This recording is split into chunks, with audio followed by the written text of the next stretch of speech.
So let us move to the next unit, unit number 3. So bending stress or flexural stress and shear stress. Already we calculated the shear stress and bending moment diagrams in the last unit. So in which we calculated the shear force and bending moments for various beams subjected to various types of the loads. Now in this unit we are going to calculate the bending stress and the shear stress subjected to a transverse loads. For that, initially better to derive the expression for bending stress. For that, let us consider a portion of the beam. So a portion of the beam of length delta x. So delta x, it is a pure bending portion. Say, so one more thing, that is, this is a section AB, right? This is a section CD on the beam of length delta x.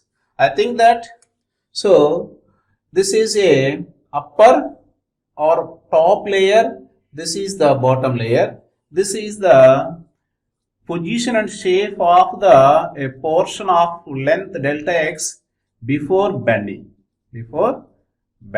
Right?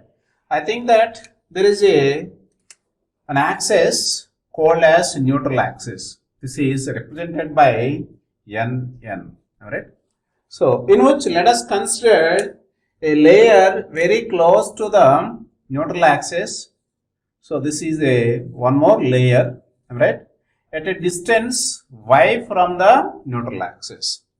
I think that the length of the top layer AC, the length of the layer at the axis, and the length of the layer say as EF, and the length of the layer BD remains the same before bending. So whenever it is bending, simply the shape of the portion becomes or looks like in such a way that. So I think that, so the new position of the plane, say this is A dash, B dash, it becomes, this is C dash, D dash, let us assume. So again the neutral axis is as usually, this is the neutral axis represented as usually NN.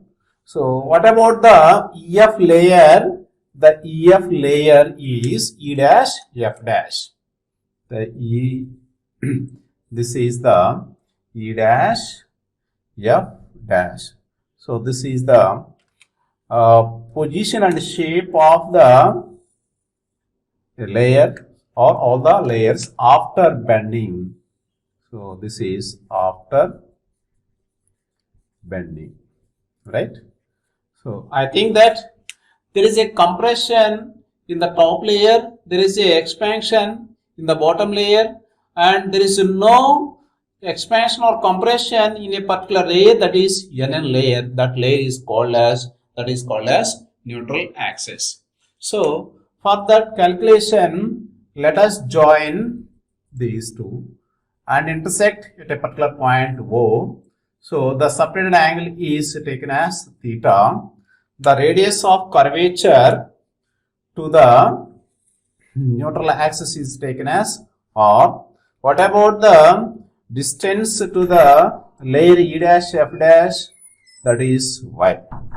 So for that, let's just to verify the variation in the length, that is the strain and the stress as well as the moment. What about the first step? So strain variation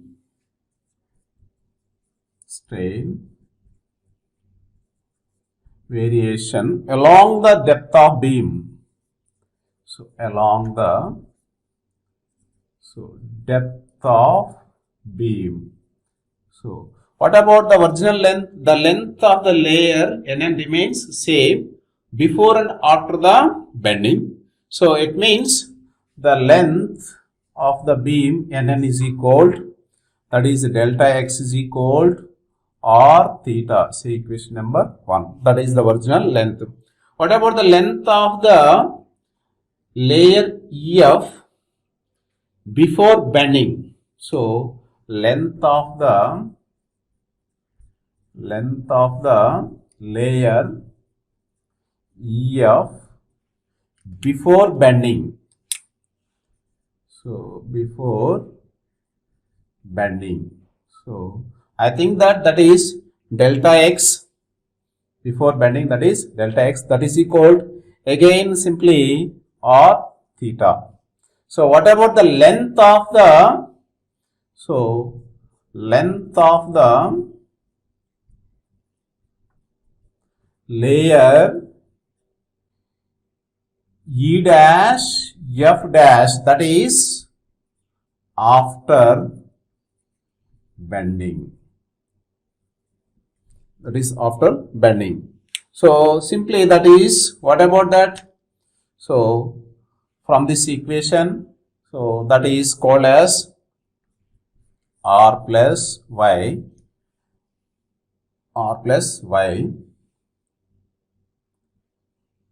into theta. So simply r theta plus y theta. So this is equation number 2. I think that this is the original length. So because there is no change in length. So what about the EF? As we know that the length of all the layers remains same, which is equal to delta x before bending. The lengths of all the layers are not same except neutral axis, except a layer. That layer is called as neutral axis. So all are changed. So based on that we calculate the lengths from the figure 2. From the figure 2, this is the figure 2. This is figure 1. So therefore increase in length in the layer EF. Finally increase in length,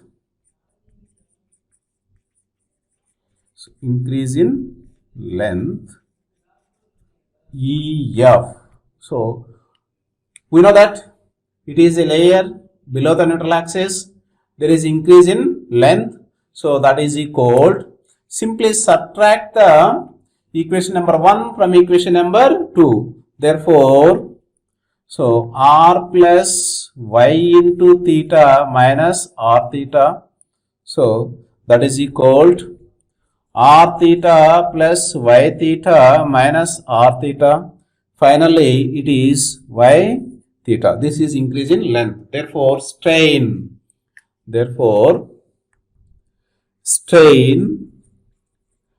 You know that is represented by epsilon. Change in length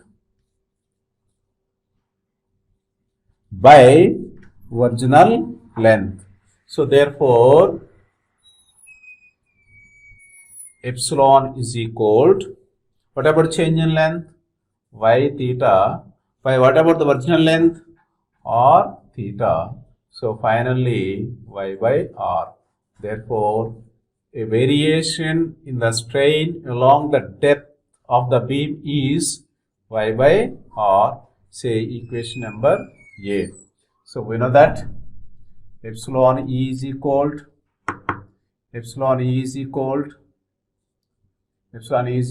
y by r.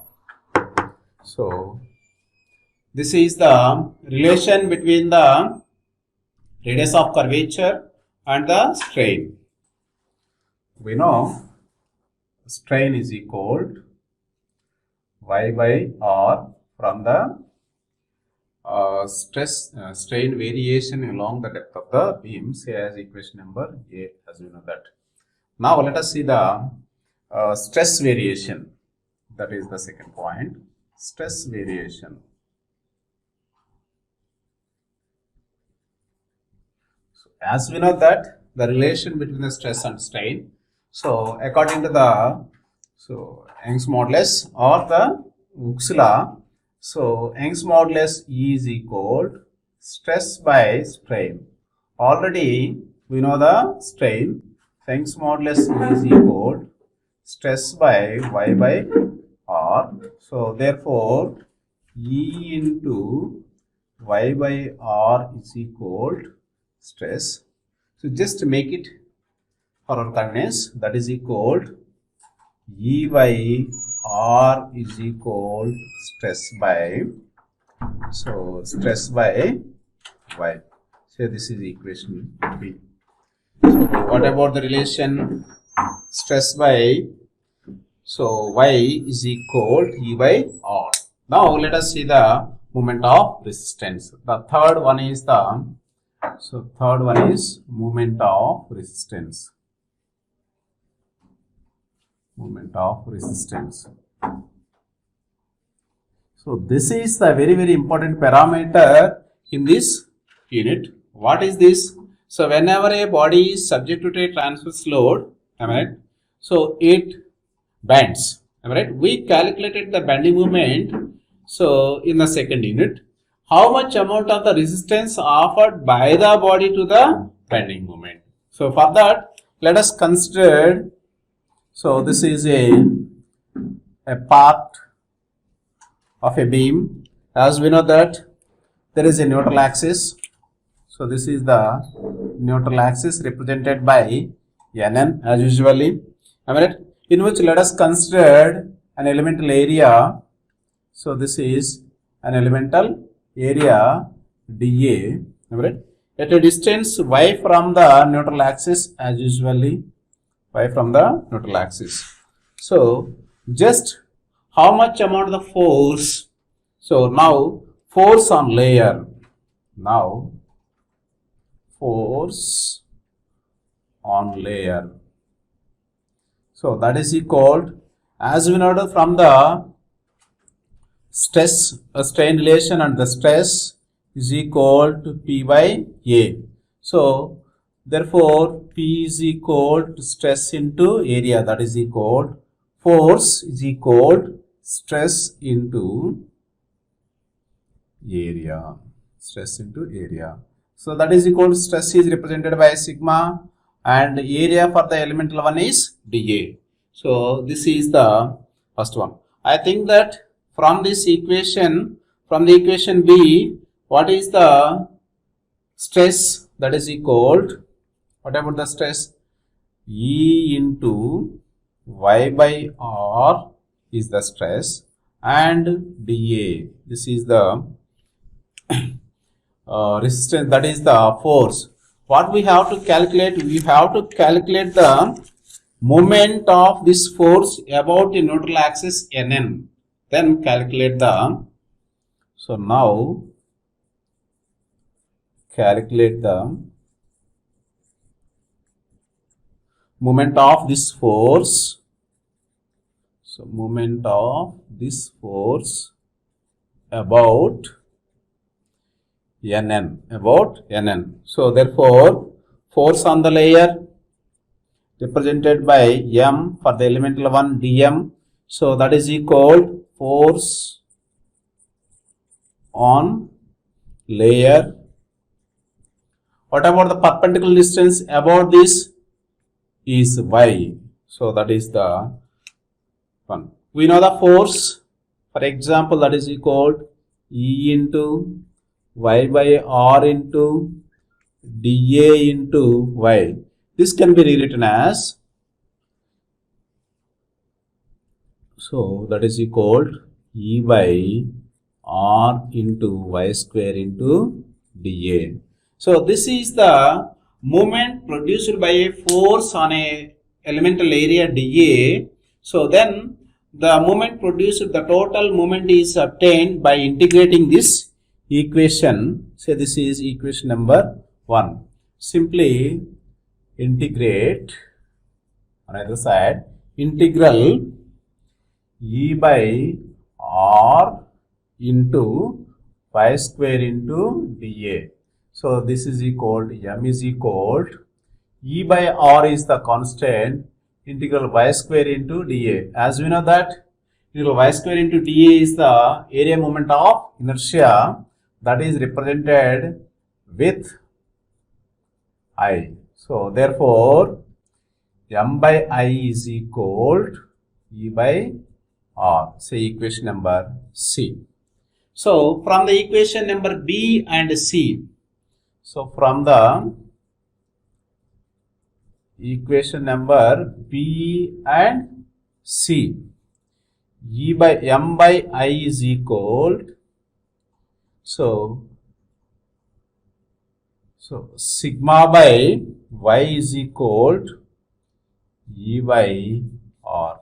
So this is the derivation for the bending stress, where M is the moment about any axis, particularly about the neutral axis. I is the moment of inertia of a particular area, where sigma is the bending stress, where Y is the distance from the neutral axis, E is the Young's modulus, and R is the radius of curvature.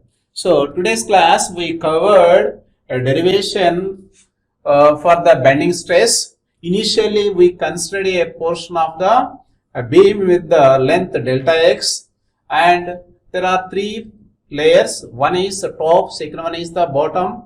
So between the neutral axis and the bottom layer we have chosen a layer. So that layer expands when it is bended. So then we have to verify the strain variation along the depth, then stress variation, and make the relation between the stress and strain. Finally we obtain the relation E by R is equal to stress by Y, and then find out the moment of resistance whenever it is subjected to a force. Initially we calculate the force on the layer and then find out the moment produced by the force on a layer.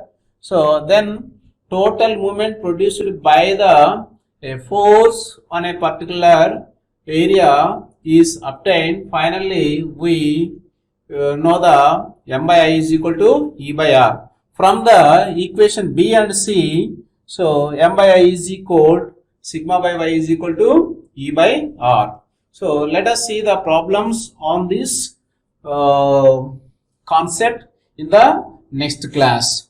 So thank you.